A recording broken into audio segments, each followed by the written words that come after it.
Assalamualaikum warahmatullahi wabarakatuh. Waalaikumsalam warahmatullahi wabarakatuh. Selamat siang semua anak-anakku. Mudah-mudahan semuanya masih dalam keadaan sehat dan mudah-mudahan semuanya masih semangat menjalankan ibadah puasa Ramadan di tahun 2021 ini. Amin. Amin. Terima kasih anak-anak semuanya yang sudah bergabung melalui Zoom pembelajaran daring. Untuk pembelajaran hari ini dengan pelajaran 9 dengan judul Indahnya Sholat Tarawih dan Tadarus Al-Quran. Sebelum pembelajaran Bapak mulai, peserta yang masuk ada sekisaran 47 lebih.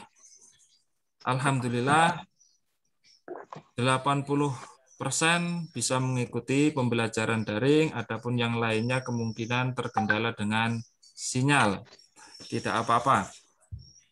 Oke, kita lanjutkan dengan pembelajaran. Sebelum pembelajaran akan kita mulai, sebelumnya kita akan berdoa terlebih dahulu. Berdoa dimulai liridhoillahi ta'ala al-Fatihah. A'udzubillahi minasyaitonirrajim. Bismillahirrahmanirrahim. Raditu billahi rabba wa bil islami dina wa bi Muhammadin nabiyya wa rasula. Rabbi zidni ilma warzuqni fahma amin ya rabbal alamin. Terima kasih. Mudah-mudahan pembelajaran kita pada siang ini berjalan dengan baik dan lancar tanpa ada kendala suatu apapun. Allahumma amin. Sebelum Bapak melanjutkan pembelajaran, pada pembelajaran Zoom meeting kemarin kita telah membahas tentang keistimewaan puasa Ramadan dan keistimewaan sholat tarawih dari malam ke-1, malam kedua, malam ketiga sampai malam ke-30. Yang mana salah satu keistimewaan itu barang siapa yang mau melaksanakan sholat tarawih, yang nantinya Allah akan mengampuni dosa-dosanya yang lalu dan dosa-dosanya yang akan datang. Itu salah satu daripada hikmah melaksanakan sholat tarawih selama 1 bulan penuh. Mudah-mudahan dengan sisa puasa yang masih ada ini kita masih bisa melaksanakannya dengan semangat, dengan kuat, dan penuh keimanan ketakwaan kepada Allah Subhanahu wa taala. Allahumma amin. Oke, terima kasih anak-anakku semuanya. Pembelajaran selanjutnya kita mulai. Indahnya sholat tarawih dan tadarus Al-Quran. Bulan Ramadan sering disebut bulan ibadah.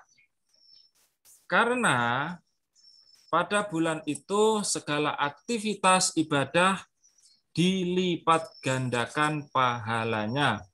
Yang pada hari-hari biasa kita melaksanakan ibadah sholat sunnah, ibadah apapun itu hanya mendapatkan pahala 1. Di bulan Ramadan yang berkah yang suci ini kita dilipat gandakan pahalanya menjadi 10. Jadi seandainya kita melaksanakan sholat tarawih 1 rakaat itu pahalanya 10 kali lipat. Yang tadinya ibadah-ibadah biasanya hanya 1, di bulan suci Ramadan ini ibadah kita dilipat gandakan menjadi 10. Selanjutnya, selain puasa Ramadan, Rasulullah SAW mengajak umatnya untuk memperbanyak ibadah sholat tarawih, tadarus Al-Quran, bersedekah, dan perbuatan yang baik dengan yang lain, perbuatan baik yang lainnya. perbuatan baik yang lainnya seperti contoh itu kita menolong sesama teman, kita berbagi makan dengan teman, kita menjenguk teman yang sakit, itu termasuk ibadah yang baik dan pahalanya juga dilipat gandakan. Sholat tarawih seperti ilustrasi gambar tersebut, yang dimana di situ ada imam, di situ ada makmum laki-laki, dan di situ juga ada makmum perempuan, yang disebut pada umumnya sholat tarawih. Sholat tarawih dengan berjamaah. Apa sholat tarawih itu? Sholat tarawih, sholat malam yang dikerjakan pada malam hari. Hanya dikerjakan malam hari dan bulannya khusus pada bulan suci Ramadan. Selain bulan suci Ramadan, itu tidak ada sholat tarawih. Sholat ini sangat dianjurkan. Boleh dikerjakan sendiri ataupun berjamaah. Alangkah lebih baiknya itu dilaksanakan di masjid, di musola dengan berjamaah. Adapun pelaksanaannya, sholat tarawih dilaksanakan setelah melaksanakan sholat isya sampai batas akhir menjelang waktunya sholat subuh atau munculnya fajar. Bilangan sholat tarawih ada yang melaksanakan 8 rakaat dan juga ada yang melaksanakan 20 rakaat. Semuanya boleh-boleh saja. Kalaupun melaksanakan 8 rakaat, ditambah 3 rakaat dengan sholat witir 2 kali salam. Dan seandainya melaksanakan sholat tarawih dengan 20 rakaat, ditambah 3 rakaat 2 kali salam, itu dinamakan sholat witir. Jadi itu pengertian daripada sholat tarawih. Selanjutnya, sholat tarawih secara bahasa yang berasal dari kata tarwihatun, yang artinya itu istirahat. Jadi, sholat tarawih itu boleh dikerjakan seandainya mengerjakannya itu 4 kali salam ataupun 2 kali salam 4 rakaat, itu boleh istirahat terlebih dahulu, disela-selai dengan membaca Al-Quran, dengan wirid, dengan membaca-baca doa yang lainnya.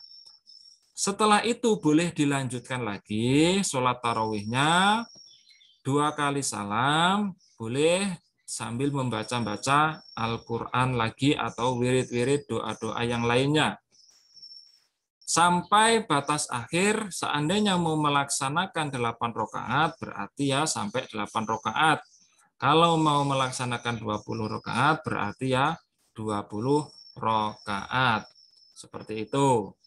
Itulah daripada pengertian sholat tarawih, dan secara bahasa Arab, tarwihatun yang artinya adalah istirahat.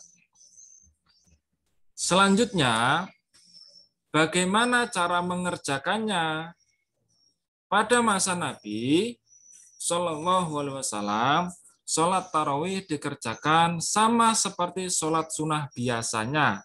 Yang biasanya kita melaksanakan sholat ba'diyatal maghrib, ba'diyatal isya, qobliyatal maghrib, qobliyatal isya.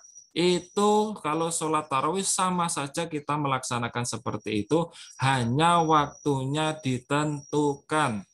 Kalau sholat tarawih itu ditentukan pada bulan suci Ramadan, yang waktunya setelah melaksanakan sholat isya sampai munculnya fajar ataupun sampai batas waktu sholat subuh.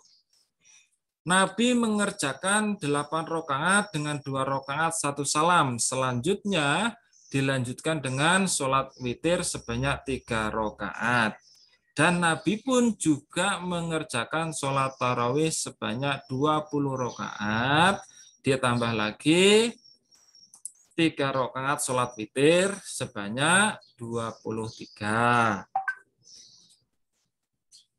Setelah sholat tarawih, hendaknya diteruskan dengan sholat witir. Nah ini, kalau kita mengambil sholat tarawih itu 20 rakaat, kita sudah selesai melaksanakan sholat tarawih 20 rakaat, ditambah lagi sholat witir. Sholat witir itu bisa hanya diambil 1, 3, 5, 7, 9, ataupun 11. Yang penting sifatnya ganjil. Sifatnya ganjil, itu boleh.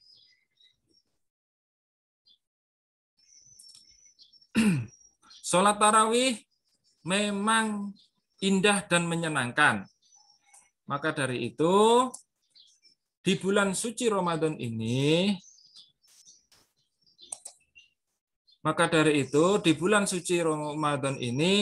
masih ada kesempatan kita untuk melaksanakan sholat tarawih dengan fadilah-fadilah yang kemarin sudah Bapak sampaikan. Mudah-mudahan kita bisa melaksanakannya. Amin. Selanjutnya, kebiasaan, kita lihat ilustrasi gambar tersebut. Di situ ada seorang gambar ibu-ibu, bapak-bapak, dan remaja dan anak-anak. Di depannya ada gambar masjid. Pada umumnya, masyarakat itu pada bulan suci Ramadan berbondong-bondong untuk melaksanakan sholat tarawih dengan berjamaah. Bisa dilihat pada gambar tersebut, begitu senangnya, riangnya menyambut bulan suci Ramadan yang penuh berkah ini. Dikarenakan apa? Pahala dilipat gandakan, semua dosa-dosa kita diampuni oleh Allah Subhanahu wa Ta'ala. Selanjutnya, walaupun sholat tarawih boleh dilaksanakan sendirian, namun kaum muslimin lebih senang melaksanakan dengan berjamaah. Apabila dilakukan dengan berjamaah, manfaatnya tentu lebih baik daripada sendiri. Memperoleh pahala 20 derajat dan lebih mensiarkan Islam serta memupuk rasa persaudaraan dan persatuan sesama umat Islam. Rasulullah Shallallahu Alaihi Wasallam menganjurkan kepada kaum muslimin untuk menghidupkan malam-malam bulan Ramadan. Seperti halnya kita setelah melaksanakan sholat tarawih, kita pulang, kita boleh melaksanakan membaca Al-Quran, membaca doa di rumah, membaca Al-Quran di rumah, dan membaca doa-doa di rumah ataupun membaca Al-Quran di rumah, atau bisa membaca Al-Quran di masjid yang dinamakan Tadarus Al-Quran ataupun berzikir yang lainnya. Perhatikan dan bacalah hadis berikut. A'udzubillahi minasyaitonirrajim. Bismillahirrahmanirrahim.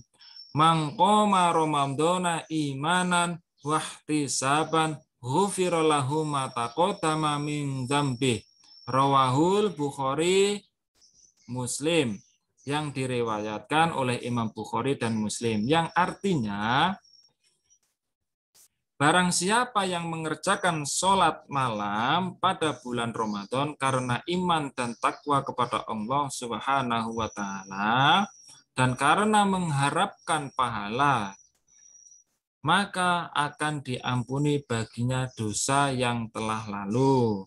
Hadis riwayatkan Bukhari Muslim. Jadi inilah salah satu hadis yang menerangkan bahwasanya kita dianjurkan untuk menghidupkan suasana bulan suci Ramadan seperti halnya tadi yang sudah Bapak sampaikan, berzikir, membaca doa, ataupun tadarus Al-Quran. di masjid maupun di rumah. Selanjutnya, apakah keutamaan sholat tarawih itu? Keutamaan sholat tarawih tersebut ada 4 hal. Yang pertama adalah dapat menambah ketaatan kita kepada Allah Subhanahu wa Ta'ala. Semakin banyak kita beribadah kepada Allah, semakin kuat keimanan kita kepada Allah Subhanahu wa Ta'ala. Yang nomor 2, Allah Subhanahu wa Ta'ala mengampuni dosa-dosa kita selagi kita mempunyai iman dan takwa kepada Allah dan mau bertobat kepada Allah Subhanahu wa Ta'ala. Insya Allah Allah akan mengampuni dosa-dosa kita. Allahumma amin. Keutamaan yang nomor 3, pahala ibadah ditulis seperti sholat 1 malam penuh. Kita beribadah 1 kali saja seperti kita beribadah semalam suntuk. Pahalanya sangat luar biasa. Maka dari itu, marilah kita perbanyak beribadah kepada Allah Subhanahu wa Ta'ala. Selanjutnya, yang nomor 4, mempererat tali silaturahmi sesama kaum muslimin. Apalagi di masa pandemi COVID-19 ini kita disuruh berdiam diri oleh pemerintah dan alhamdulillah kita sudah melaksanakan dengan maksimal. Di sisi yang lain, kita seandainya melaksanakan sholat tarawih di masjid, di musola, itu akan bisa lebih menambah, mengobati rasa kangen kita kepada teman-teman, kepada saudara-saudara muslimin seiman kita, karena lama tidak bertemu. Jadi itu pengertian daripada sholat tarawih dan keutamaan daripada sholat tarawih. Pada intinya, sholat tarawih yang pertama tadi, sholat tarawih itu dikerjakan pada bulan Ramadan. Yang nomor 2, cara pengerjaan sholat tarawih itu dilaksanakan pada malam hari yang waktunya sehabis melaksanakan sholat isya. Adapun masalah jumlah ataupun bilangannya, itu ada yang melaksanakan 8 ataupun yang melaksanakan 20 rakaat. Itu sama-sama sah dan boleh. Dan hadisnya untuk memperkuat kita melaksanakan sholat tarawih ataupun tadarus dengan yang lainnya, seperti halnya yang sudah Bapak sampaikan, itu Hafid. Ya, yang terkenal Naura yang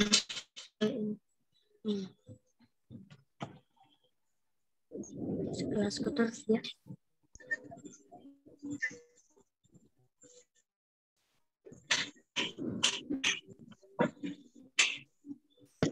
Berarti sudah ada juga pertanyaan Pak Guru.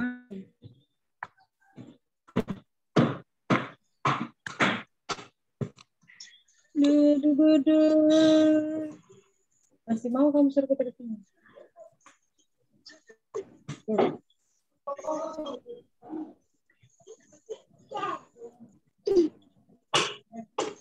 Kalian di mana?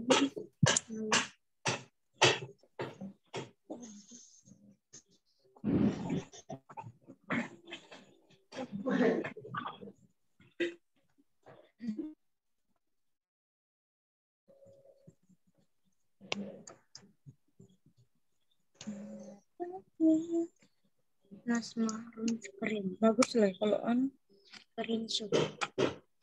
grill yang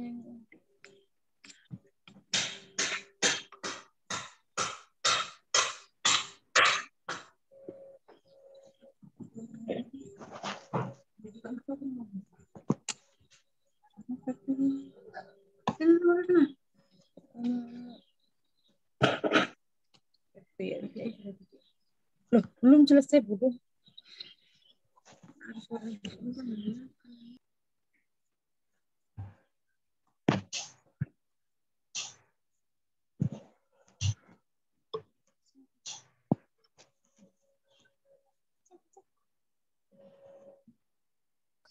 Oke, kepada anak didik Ainun, silahkan untuk bertanya daripada yang sudah Bapak jelaskan tadi tentang sholat tarawih. Enggak tahu. Albi.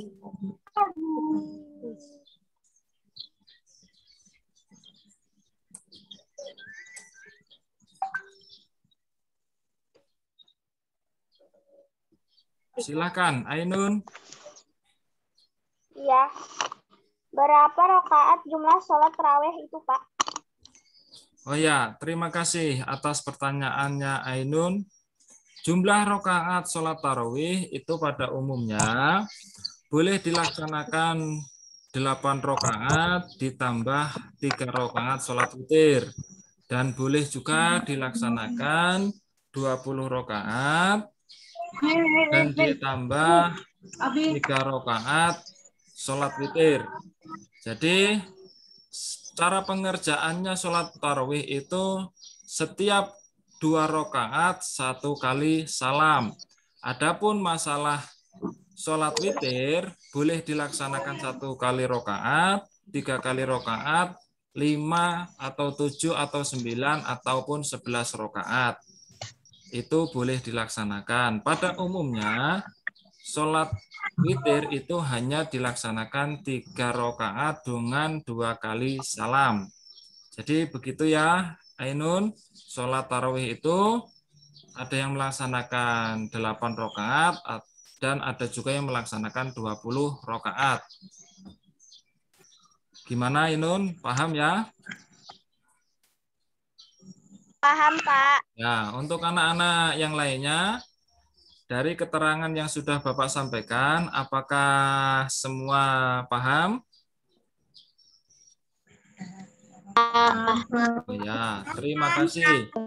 Terima kasih. Selanjutnya, pembelajaran akan Bapak lanjutkan dengan tadarus Al-Quran. Tadarus Al-Quran berasal dari kata darosa, yang artinya mempelajari. Seperti halnya kita melaksanakan pembelajaran daring ini juga termasuk mempelajari pelajaran pendidikan agama Islam. Tadarus Al-Quran berarti mempelajari Al-Quran, dapat dilakukan sendiri ataupun bersama-sama. Kalau kita lakukan sendiri, boleh kita lakukan di rumah, ataupun di masjid, ataupun dimanapun tempatnya.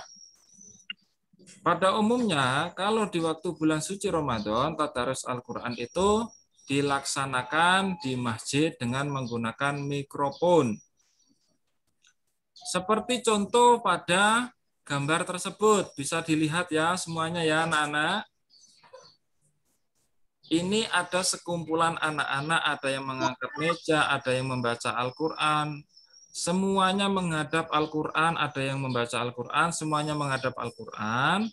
Disinilah ilustrasi gambar yang dibilang tadarus Al-Quran atau darosa atau mempelajari Al-Quran. Ini. Jadi seandainya kita berkumpul di masjid ataupun sedang mengaji di tempatnya Pak Ustadz ataupun mengaji di TPA atau madrasah, itu pasti akan juga seperti ini ilustrasi gambarnya. Terus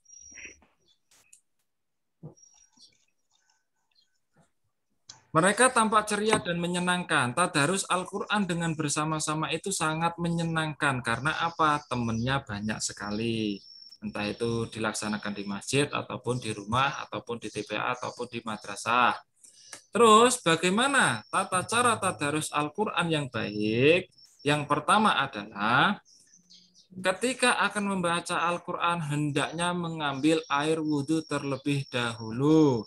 dengan bacaan niat wudhu, Bismillahirrahmanirrahim, nawaitul wudhu'a li raf'il hadasil asghari fardholillahi ta'ala. Saya berniat berwudu dengan menghilangkan hadas kecil karena Allah Subhanahu wa taala. Selanjutnya, mengawalinya dengan membaca ta'awudz atau basmalah seperti contoh a'udzubillahi minasyaitonirrajim, bismillahirrahmanirrahim.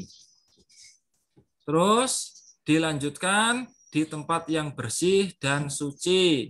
Jangan kita membaca Al-Quran, tadarus Al-Quran, mempelajari Al-Quran itu di tempat-tempat yang kotor ataupun tempat-tempat yang tidak suci. Itu tidak bagus. Selanjutnya, berbusana bersih dan menutup aurat dengan rapi. Seperti halnya kita mau melaksanakan sholat pakai kopiah, pakai baju muslim, pakai sarung, pakai mukena dengan rapi. Itu. Terus dianjurkan lagi menghadap arah kiblat, itu lebih utamanya kita menghadap arah kiblat. Terus membaca Al-Quran dengan tenang dan tidak tergesa-gesa. Dalam arti membaca Al-Quran dengan cara tartil ataupun diresapi makna dan artinya. Tata cara selanjutnya membaca dengan suara yang sedang, tidak usah terlalu keras ataupun lirih, kita sedang-sedang saja.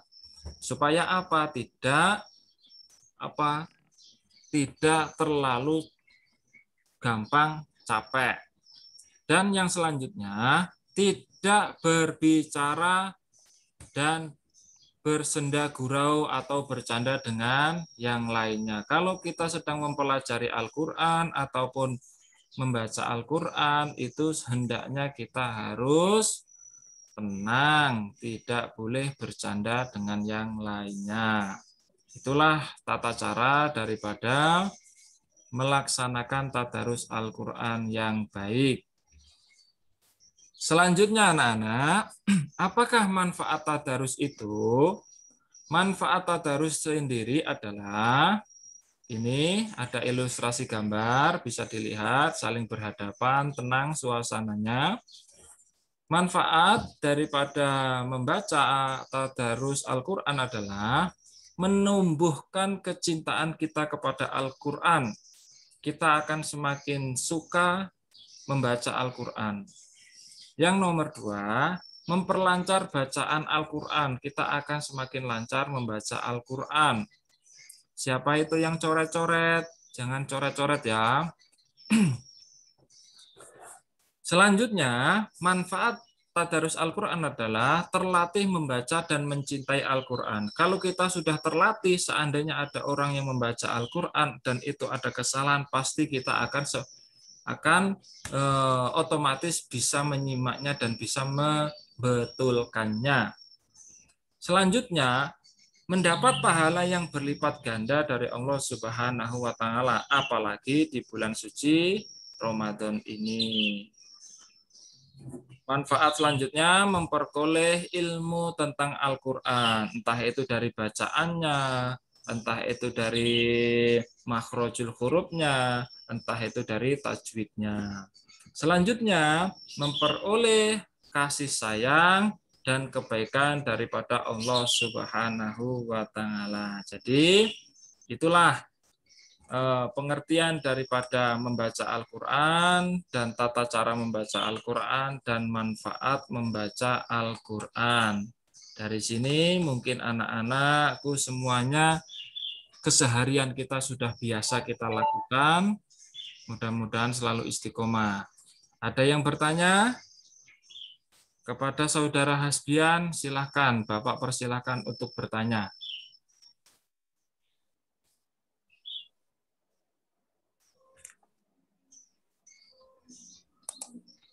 Kepada saudara Hasbian. Ya, Pak. Silahkan. Kenapa tadarus Al-Quran dianjurkan pada bulan Ramadan, Pak? Oh ya, terima kasih. Ya, Pak.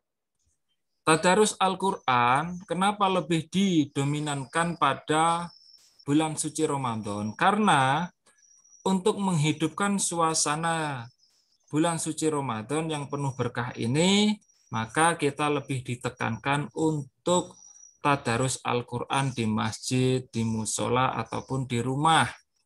Itu karena apa? Tujuannya apa? Biar suasana bulan suci Ramadan ini tidak sunyi, akan tetapi ramai dengan lantunan-lantunan ayat suci Al-Quran ataupun kajian-kajian keilmuan keagamaan yang lainnya. Hanya itu saja. Di sisi yang lain, kenapa kok kita ditekankan untuk tadarus Al-Quran di bulan suci Ramadan? Karena memang fadilah ataupun manfaat dan pahalanya itu lebih besar daripada hari-hari biasanya. Jadi seperti itu ya Hasbian, paham ya?